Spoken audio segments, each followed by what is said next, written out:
જય સ્વામિનારાયણ. સહજાનંદ વિદ્યાલયના video lecture શિક્ષણમાં આપ સર્વ વિદ્યાર્થી મિત્રોનું હાર્દિક સ્વાગત છે. ધોરણ 12 રસાયણ વિજ્ઞાન પ્રકરણ 8 ડી અને એફ વિભાગના તત્વો. કોયડો 8.1 પાઠ્યપુસ્તકનો કોયડો 8.1 તમે કયા આધારે કહી શકો કે સ્કેન્ડિયમ સંક્રાંતિ તત્વ છે પણ ઝીંક નહીં? બરોબર. એના માટે સૌથી પહેલાં તો આપણે સંક્રાંતિ તત્વની વ્યાખ્યા જોઈએ. તો કે જે તત્વના તટસ્થ પરમાણુ કે આયનમાં ડી પેટાકોષ અપૂર્ણ ભરાયેલ હોય તેને સંક્રાંતિ તત્વ કહે છે. અહીં સ્કેન્ડિયમની વાત કરીએ તો સ્કેન્ડિયમનો પરમાણુ ક્રમાંક 21 છે. એની ઇલેક્ટ્રોન રચના આર્ગોન કમ્પ્લીટ 3d1 4s2 છે. બરાબર. એની ધરા અવસ્થામાં એટલે કે તટસ્થ પરમાણુમાં ડી કક્ષકમાં 1 ઇલેક્ટ્રોન છે, એટલે કે ડી પેટાકોષ અપૂર્ણ ભરાયેલ છે. બરાબર. માટે સ્કેન્ડિયમને સંક્રાંતિ તત્વ ગણવામાં આવે છે. જ્યારે ઝીંકનો પરમાણુ ક્રમાંક 30 છે, એની ઇલેક્ટ્રોન રચના આર્ગોન કમ્પ્લીટ 3d10 4s2 છે, જેમાં ડી પેટાકોષ પૂર્ણ ભરાયેલ છે. તેમજ તેની માત્ર એક જ ઓક્સિડેશન અવસ્થા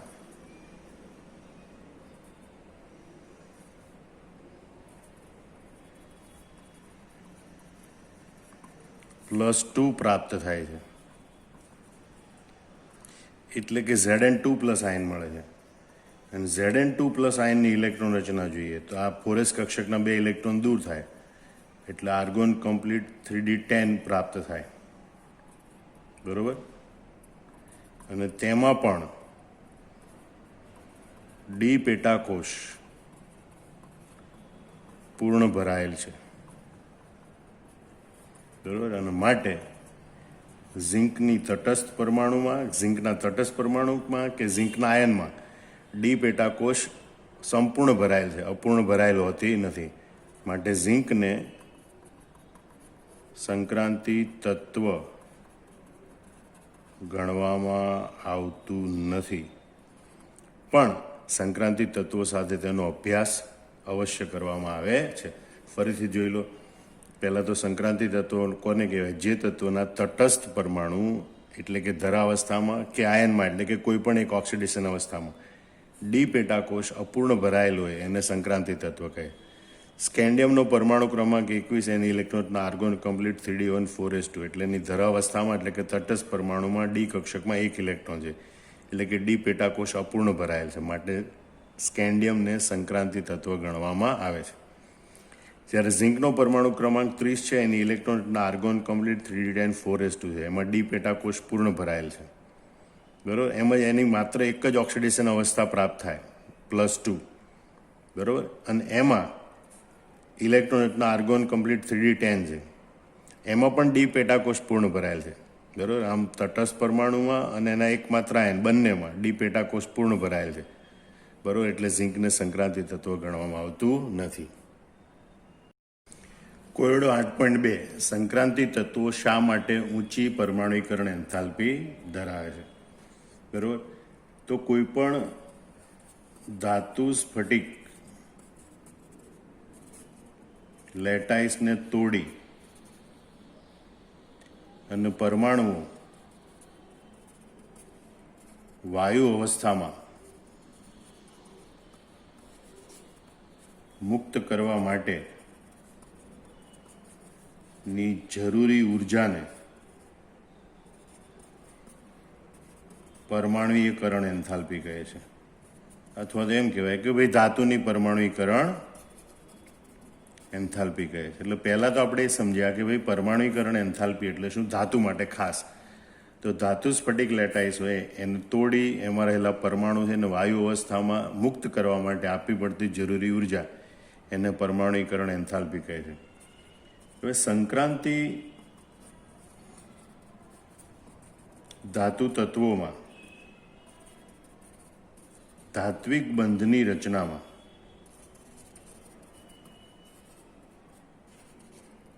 બાહ્યતમ કોષના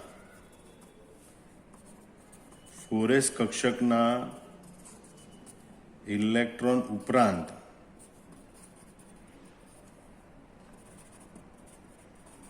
અંદરની 3D કક્ષકના અયુગ્મિત ઇલેક્ટ્રોન પણ ધાત્વિક બંધની રચનામાં ફાળો આપે છે.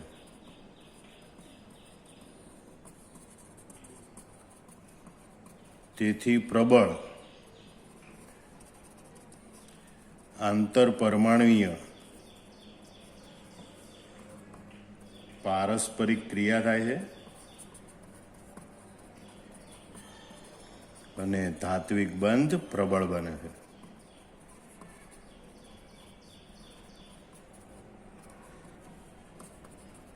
આ પ્રબળ ધાત્વિક બંધને તોડવા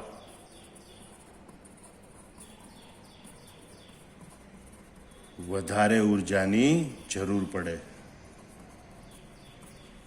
બરાબર. અને માટે કહી શકાય કે ભાઈ સંક્રાંતિ તત્વો છે એ ઊંચી પરમાણુકરણ એન્થાલ્પી ધરાવે છે, બરાબર. ફરીથી એકવાર સમજી લો, પરમાણુઓને વાયુ અવસ્થામાં મુક્ત કરવા માટે આપવી પડતી ઉર્જા એટલે પરમાણુકરણ એન્થાલ્પી. સંક્રાંતિ ધાતુ તત્વો કે ધાતુ સ્ફટિક લેટાઈસ હોય એને તોડી પરમાણુઓને વાયુ અવસ્થામાં મુક્ત કરવા માટેની જરૂરી ઉર્જા એટલે પરમાણુકરણ એન્થાલ્પી. હવે સંક્રાંતિ તત્વોની ખાસિયત એ છે કે ધાત્વિક બંધની રચનામાં બાહ્યતમ ફોરેસ કક્ષકના ઇલેક્ટ્રોન ઉપરાંત અંદરની 3D કક્ષકના અયુગ્મિત ઇલેક્ટ્રોન પણ ધાત્વિક બંધની રચનામાં ફાળો આપે, બરાબર. એટલે પ્રબળ આંતરાણવી પારસ્પરિક ક્રિયા થાય, કારણ કે જેટલા ઇલેક્ટ્રોન વધારે મુક્ત થાય એટલું વિસ્થાનિકૃત ઇલેક્ટ્રોનનું વાદળ પ્રબળ બને અને એટલે પ્રબળ ધાત્વિક બંધની રચના થાય, બરાબર. આમ સંક્રાંતિત ધાતુ તત્વોમાં ધાત્વિક બંધ પ્રમાણમાં વધુ પ્રબળ બને. આ પ્રબળ ધાત્વિક બંધને તોડવા માટે વધારે ઉર્જાની જરૂર પડે અને માટે સંક્રાંતિ તત્વો છે એ ઊંચી પરમાણુકરણ એન્થાલ્પી ધરાવે છે. કોયડો 8.3 એવા સંક્રાંતિ તત્વનું નામ દર્શાવો કે જે પરિવર્તનીય ઓક્સિડેશન અવસ્થાઓ ન દર્શાવતા હોય, બરાબર. તો એવું તત્વ છે સ્કેન્ડિયમ કે જેનો પરમાણુ ક્રમાંક 1. સ્કેન્ડિયમ એ પરિવર્તનીય ઓક્સિડેશન અવસ્થા દર્શાવતું નથી, એટલે કે એક કરતાં વધારે ઓક્સિડેશન અવસ્થાઓ એ દર્શાવતું નથી. એનું કારણ કે ભાઈ સ્કેન્ડિયમની ઇલેક્ટ્રોન રચના આર્ગોન કમ્પ્લીટ 3D1 4s2 છે, બરાબર. 4s કક્ષકના 2 ઇલેક્ટ્રોન દૂર થાય તેની સાથે જ 3D કક્ષકનો પણ 1 ઇલેક્ટ્રોન દૂર થઈને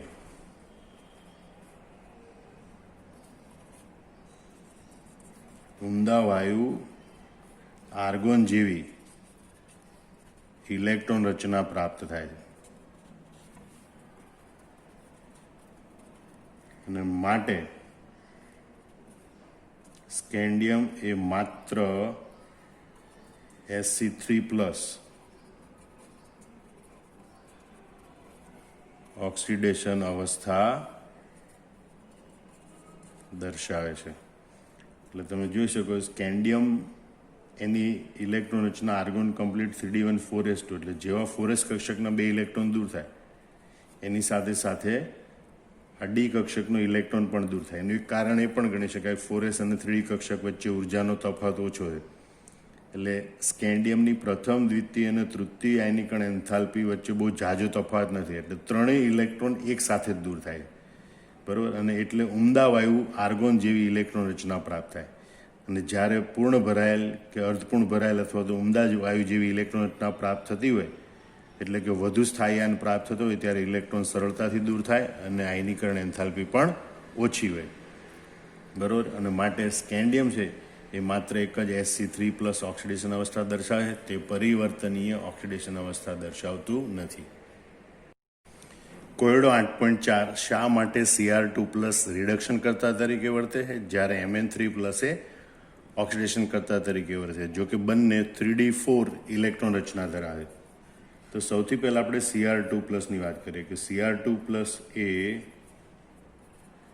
3d4 ઇલેક્ટ્રોન રચના ધરાવે. તે એક ઇલેક્ટ્રોન ગુમાવી Cr3 પ્લસ આયન બનાવે છે, જેની ઇલેક્ટ્રોન રચના 3d3 હોય છે. આ રચના પ્રમાણમાં વધુ સ્થાયી છે, કારણ કે તે અર્ધપૂર્ણ ભરાયેલ T2G સ્તર રચે છે. બરાબર. જ્યારે વીજભાર ક્ષેત્ર અથવા તો સ્ફટિક ક્ષેત્ર હોય ત્યારે 5 કક્ષકો સમશક્તિક રહેતી નથી, એનું 2 જુદા જુદા શક્તિ સ્તરોમાં વિભાજન થાય છે. એક T2G શક્તિ સ્તર રચાય છે, જેમાં dxy, dyz, dzx કક્ષકો હોય, અને એક EG સ્તર રચાય જેમાં dx2 - y2 અને dz2 કક્ષકો હોય. તો અહીંયા જે Cr3 પ્લસ એના 3 ઇલેક્ટ્રોન છે, આ 3 ઇલેક્ટ્રોન T2G સ્તરમાં ગોઠવાય અને અર્ધપૂર્ણ ભરાયેલ T2G રચનાને કારણે Cr3 પ્લસ આયનની સ્થાયીતા Cr2 પ્લસ કરતાં વધારે હોય છે.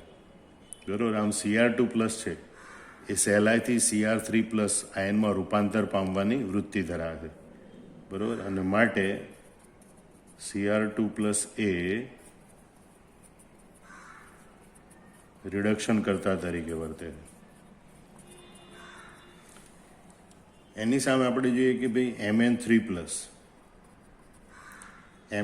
પ્લસ એ પણ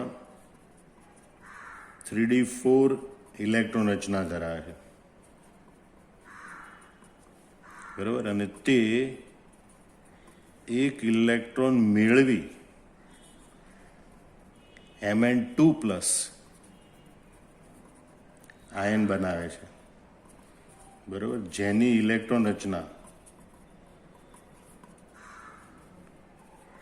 3d5 હોય છે. આ રચના પ્રમાણમાં વધુ સ્થાયી છે,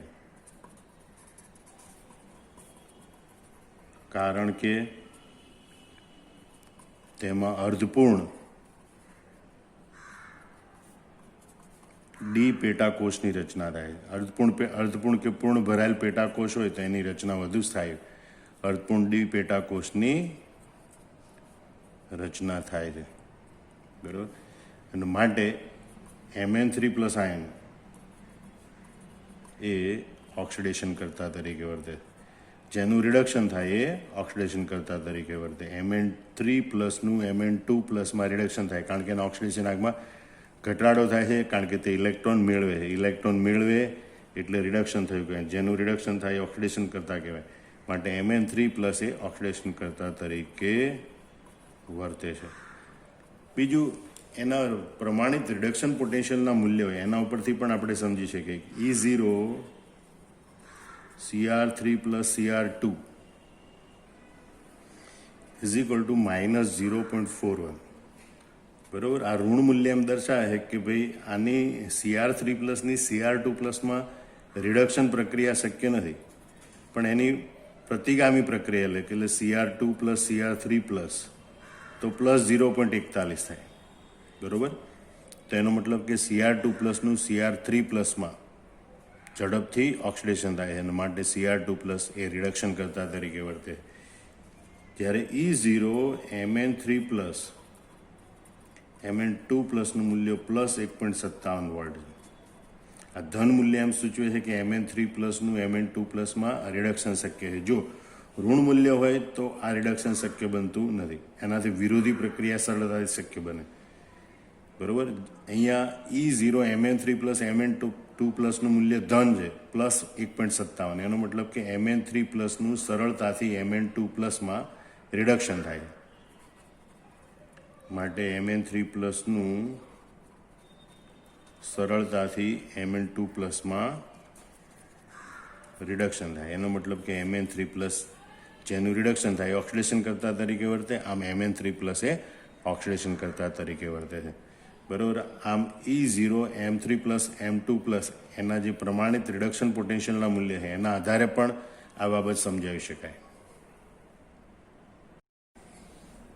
કોયડો 8.5 તમે શ્રેણી VO2 plus Cr2O7 2 plus MnO4 minus તરફ જતા ઓક્સિડેશન ક્ષમતામાં વધારો થાય છે એને કેવી રીતે સ્પષ્ટ કરશો? તો સૌથી પહેલાં તો VO2 પ્લસ એનું રિડક્શન થઈ, કારણ કે ઓક્સિડેશન કરતા તરીકે વર્તે તો એનું રિડક્શન થાય, તો એનું રિડક્શન થઈ VO2 પ્લસ વીજભારવાળો આયન બને છે. અહીંયા VO2 પ્લસ +1 વીજભાર, એમાં વેનેડિયમનો ઓક્સિડેશનાંક +5 છે, એ ઘટીને અહીંયા +4 થાય છે. એ રીતે Cr2O7 2 માઇનસ, એમાં ક્રોમિયમનો ઓક્સિડેશનાંક +6 હોય છે, એ હંમેશા રિડક્શન પામી અને સ્થાયી Cr3 પ્લસ આયનમાં રૂપાંતર પામે છે. બરાબર, જેમાંનો ઓક્સિડેશનાંક +3 છે. જ્યારે MnO4 માઇનસ છે એની મોટાભાગની પ્રક્રિયાઓમાં એ રિડક્શન પામી Mn2 પ્લસ આયનમાં રૂપાંતર પામે, એનો ઓક્સિડેશનાંક +7થી ઘટીને +2 થાય છે. અહીંયા ઓક્સિડેશન આંકનો ઘટાડો અહીંયા 1નો જોવા મળે છે, અહીંયા 3નો જોવા મળે છે, અહીંયા 5નો જોવા મળે છે. જેમ ઓક્સિડેશન આંકનો તફાત વધારે એમ બનતી સ્પીસીઝની સ્થાયીતા વધારે.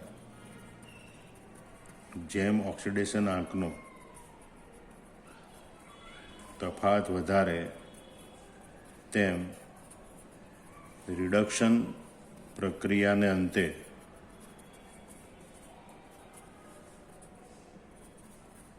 બનતી સ્પીસીઝની સ્થાયીતા વધારે.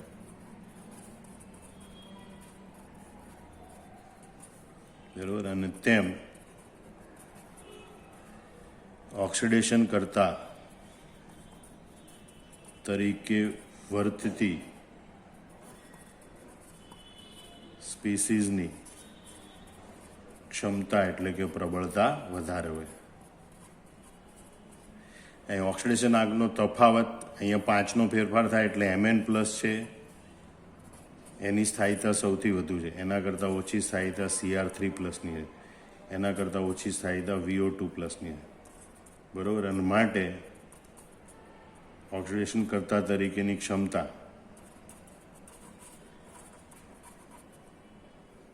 એ આ પ્રમાણે જોવા મળે કે VO2 પ્લસ છે એની ઓક્સિડેશન કરતા તરીકેની ક્ષમતા ઓછી હોય, એના કરતાં Cr2O7 2 માઇનસ છે એની ઓક્સિડેશન કરતા તરીકેની ક્ષમતા વધારે હોય, એના કરતાં MnO4 માઇનસની ઓક્સિડેશન કરતા તરીકેની ક્ષમતા વધારે હોય છે. ફરીથી સમજી લો કે ભાઈ આપેલી સ્પીસીઝ બધી ઓક્સિડેશન કરતા તરીકે વર્તે છે, એ રિડક્શન પામે, એ જેમાં રિડક્શન પામે છે એ સ્પીસીઝ આ પ્રમાણે છે: VO2 plus charge, Cr3 plus અને Mn2 પ્લસ. જેમ ઓક્સિડેશન આંકનો તફાત વધારે એમ બનતી સ્પીસીઝની સ્થાયીતા વધારે, જેમ બનતી સ્પીસીઝની સ્થાયીતા વધારે એમ રિડક્શન પામતી જે સ્પીસીઝ હોય એની ઓક્સિડેશન કરતા તરીકેની પ્રબળતા વધારે હોય. બરાબર. તો ઓક્સિડેશન આંકનો તફાત VO2 પ્લસ કરતાં Cr3 પ્લસ કરતાં Mn2 પ્લસમાં વધારે હોય, અને માટે જેના કારણે આ સ્પીસીઝ રિડક્શન પામીને બને છે એ બધી સ્પીસીઝનો ક્રમ VO2 પ્લસ એની ઓક્સિડેશન કરતા તરીકેની ક્ષમતા કરતાં Cr2O7 2 માઇનસ એની ઓક્સિડેશન કરતા તરીકેની ક્ષમતા વધારે, એના કરતાં MnO4 માઇનસની ઓક્સિડેશન કરતા તરીકેની ક્ષમતા વધારે હોય છે. કોયડો 8.6 સંક્રાંતિ તત્વ vanadium, chromium, manganese, iron, cobalt, nickel, copper એના માટે E0 M2 પ્લસ એમના મૂલ્યો અનુક્રમે -1.18, -0.91, -1.18, -0.44, -0.28, -0.25 પ્લસ 0.34 છે. બરાબર. આ મૂલ્યોમાં અનિયમિતતા રહેલી છે. આ અનિયમિતતાને સમજાવો. તો પહેલાં તો એક વાત સમજો કે ભાઈ આ E0 M2 પ્લસ M પ્રમાણિત રિડક્શન પોટેન્શિયલનું મૂલ્ય કોના ઉપર આધાર રાખે? E0 M2 પ્લસ Mનું મૂલ્ય એ પ્રથમ આયનીકરણ એન્થાલ્પી ડેલ્ટા H1, દ્વિતીય આયનીકરણ એન્થાલ્પી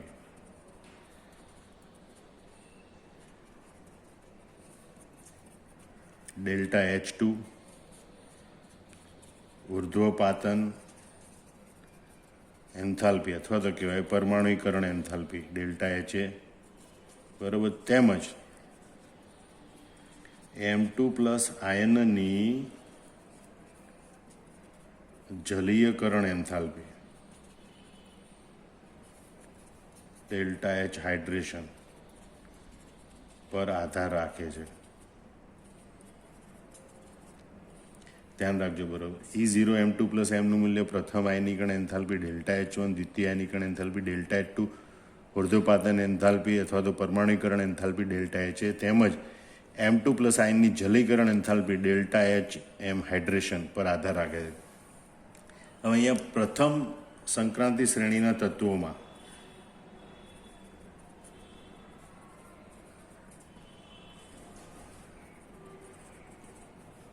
ડેલ્ટા H1 અને ડેલ્ટા H2 ના મૂલ્યોમાં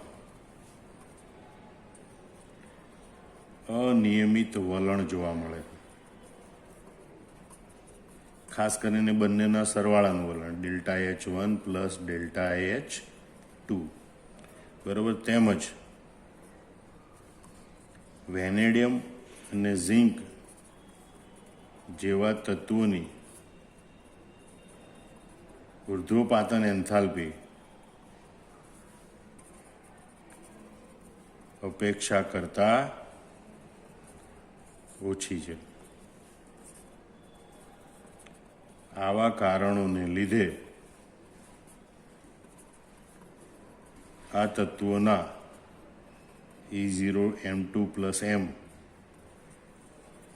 મૂલ્યોમાં અનિયમિત વલણ જોવા મળે છે, બરાબર.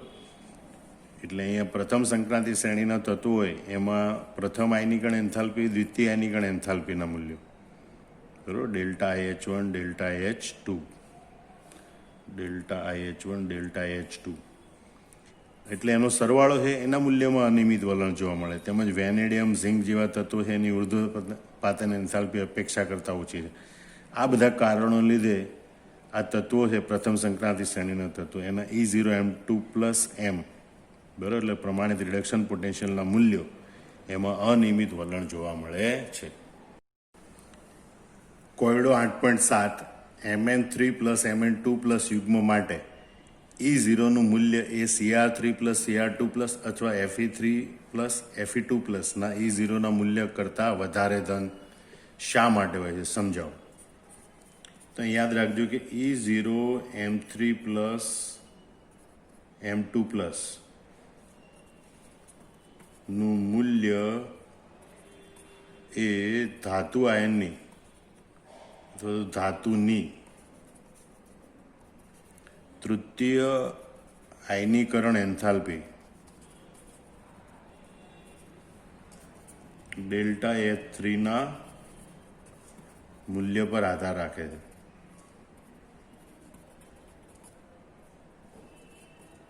બરાબર. જેમ ડેલ્ટા H3નું મૂલ્ય વધારે તેમ E0 M3 plus M2 plus નું ધન મૂલ્ય વધારે હોય. હવે અહીંયા મેંગેનીઝની તૃતીય આયનીકરણ એન્થાલ્પી ખૂબ વધારે,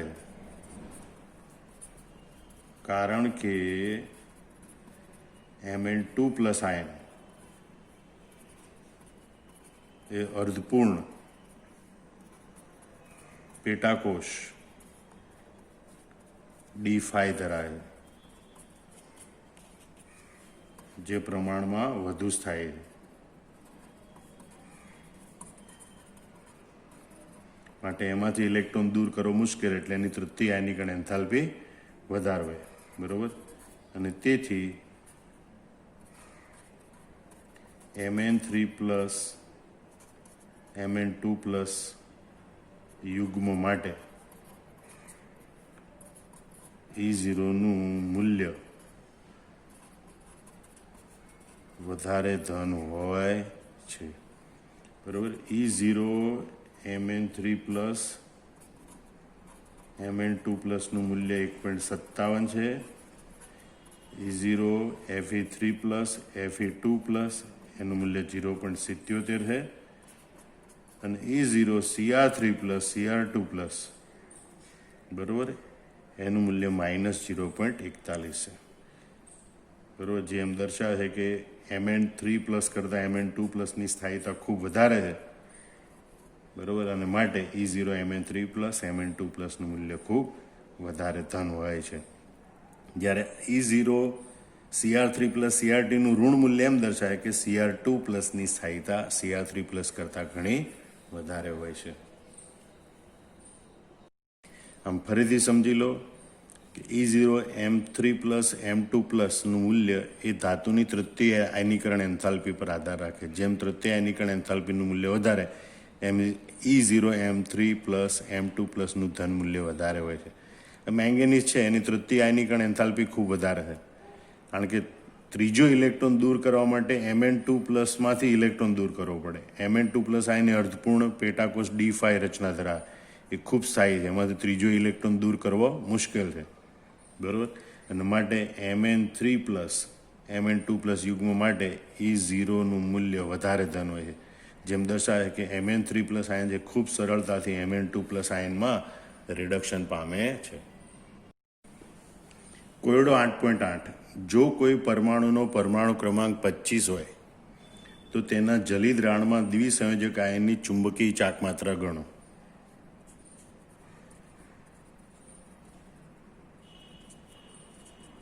પરમાણુ ક્રમાંક 25 હોય એવું તત્વ મેંગેનીઝ છે. મેંગેનીઝની ઇલેક્ટ્રોન રચના આર્ગોન કમ્પ્લીટ 3d5 4s2 છે. બરાબર. હવે તેના જલિત રાણમાં દ્વિસંયોજક આયન, તેનું દ્વિસંયોજક આયન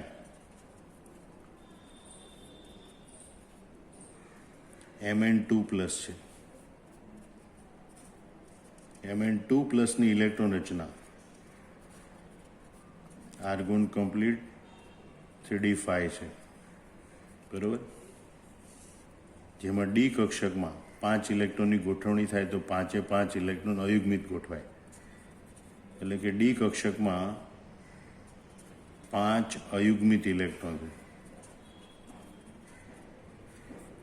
બરાબર. માટે મ્યુ બરાબર √n(n+2) bm = 5(5+2) bm = 5 ને 2 7 7 પંચા 35 વર્ગમૂળ 35 bm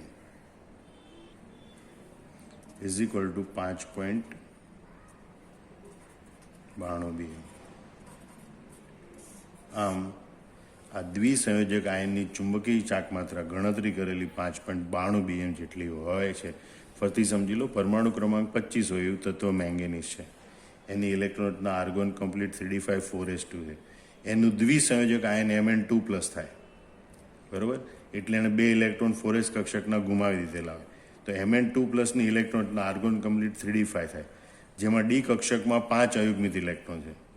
બરાબર. એટલે અયુગ્મિત ઇલેક્ટ્રોનની સંખ્યા n બરાબર 5 હોય તો ચુંબકીય ચાકમાત્રાનું સૂત્ર આ પ્રમાણે μ = n(n+2), જ્યાં n બરાબર 5 એટલે કે અયુગ્મિત ઇલેક્ટ્રોનની સંખ્યા 5. બરાબર. ગણતરી કરતા જવાબ આવે 5.92. આમ આ દ્વિસંયોજક આયનની ચુંબકીય ચાકમાત્રા 5.92 bm હોય છે. કોયડો 8.9 ઓક્સિડેશન અવસ્થાના વિષમીકરણનો અર્થ શું થાય સમજાવો. તો આપણે એમ કહીએ કે ભાઈ કોઈ એક ચોક્કસ ઓક્સિડેશન અવસ્થા એ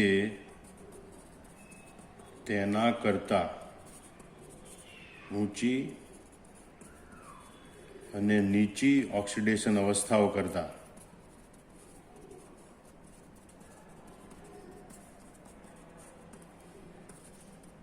ઓછી સ્થાયી હોય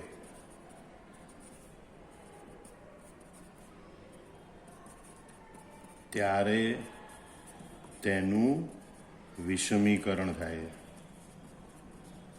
અથવા તો કોઈ એક ઓક્સિડેશન અવસ્થા ધરાવતી સ્પીસીસ છે એના કરતાં ઊંચી ઓક્સિડેશન અવસ્થા ધરાવતી તેમજ નીચી ઓક્સિડેશન અવસ્થા ધરાવતી બંનેમાં રૂપાંતરણ પામી શકતી હોય ત્યારે એનું વિષમીકરણ થાય છે એમ કહેવાય.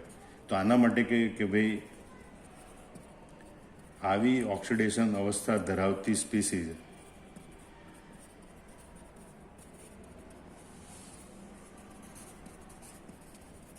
એ તેના કરતાં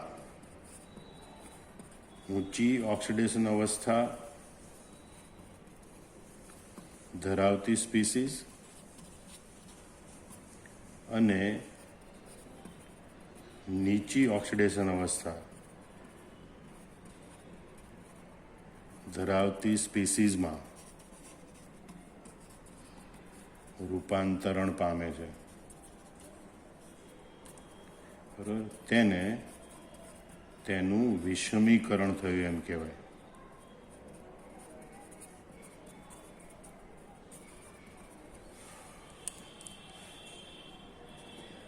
દાખલા તરીકે આપણે જોઈએ કે ભાઈ Mn6 એ Mn7 અને Mn2 કરતાં ઓછી સ્થાયી છે અને તેથી Mn6 ધરાવતી સ્પીસીઝ MnO4 2- એ Mn7 ધરાવતી સ્પીસીઝ MnO4- અને Mn2 ધરાવતી સ્પીસીઝ Mn2+ માં વિષમીકરણ પામે છે. જે સમીકરણ આપણે આવી રીતે દર્શાવી શકીએ. MnO4 2- એ મેંગેનેટ આયન છે. એસિડિક દ્રાવણમાં એ પ્રક્રિયા કરે તો MnO4- બને તેમજ Mn2+ બને. બરાબર, સમીકરણ સંતુલિત કરવા માટે +H2O +H+, 3 4 2 1 2. બરાબર, તો આ પ્રમાણે મેંગેનેટ આયનમાંથી પરમેંગેનેટ આયન તેમજ મેંગેનસ આયન બને છે. બરાબર, તો આ પ્રક્રિયા એ વિષમીકરણની પ્રક્રિયા છે. એટલે કે એક જ ઘટક +6 ઓક્સિડેશન આંક છે એનું ઓક્સિડેશન થઈ +7 ઓક્સિડેશન આંક પણ બને અને રિડક્શન થઈ +2 ઓક્સિડેશન આંક પણ પ્રાપ્ત થાય છે. બરાબર, એટલે એક જ ઓક્સિડેશન આંક ધરાવતી સ્પીસીઝ છે એના ઓક્સિડેશન આંકમાં વધારો પણ થતો હોય, ઘટાડો પણ થતો હોય, અથવા એમ કે એક જ સ્પીસીઝનું રિડક્શન પણ થતું હોય અને ઓક્સિડેશન પણ થતું હોય એક જ પ્રક્રિયામાં, તો એ સ્પીસીઝનું વિષમીકરણ થાય છે એમ કહેવાય. ફરીથી સમજી લો, કોઈ ચોક્કસ ઓક્સિડેશન અવસ્થા એના કરતાં ઊંચી અથવા નીચી ઓક્સિડેશન અવસ્થા કરતાં ઓછી સ્થાયી હોય તો એનું વિષમીકરણ થાય. અથવા એમ કહેવાય કે ભાઈ આ વચગાળાની ઓક્સિડેશન અવસ્થા ધરાવતી સ્પીસીસ એના કરતાં ઊંચી ઓક્સિડેશન અવસ્થા ધરાવતી સ્પીસીસ અને એના કરતાં નીચી ઓક્સિડેશન અવસ્થા ધરાવતી સ્પીસીસમાં રૂપાંતરણ પામે, એને એનું વિષમીકરણ થયું કહેવાય. ઓક્સિડેશન આંકની ભાષામાં કહીએ અથવા તો રિડક્શન ઓક્સિડેશનની ભાષામાં કહીએ તો એક જ સ્પીસીસ ઓક્સિડેશન પણ પામે અને રિડક્શન પણ પામે તો એનું વિષમીકરણ થયું કહેવાય. એનું ઉદાહરણ છે Mn6 એ Mn7 અને Mn2 કરતાં ઓછી સ્થાયી ઓક્સિડેશન અવસ્થા છે. અને માટે Mn6 ધરાવતી સ્પીસીઝ MnO4- એ Mn7 ધરાવતી સ્પીસીઝ Mn6 ધરાવતી સ્પીસીઝ MnO4 2 માઇનસ એ Mn6 ધરાવતી સ્પીસીઝ MnO4 માઇનસ અને Mn2 ધરાવતી સ્પીસીઝ Mn2 પ્લસમાં વિષમીકરણ પામે એની આ પ્રક્રિયા યાદ રાખવાની.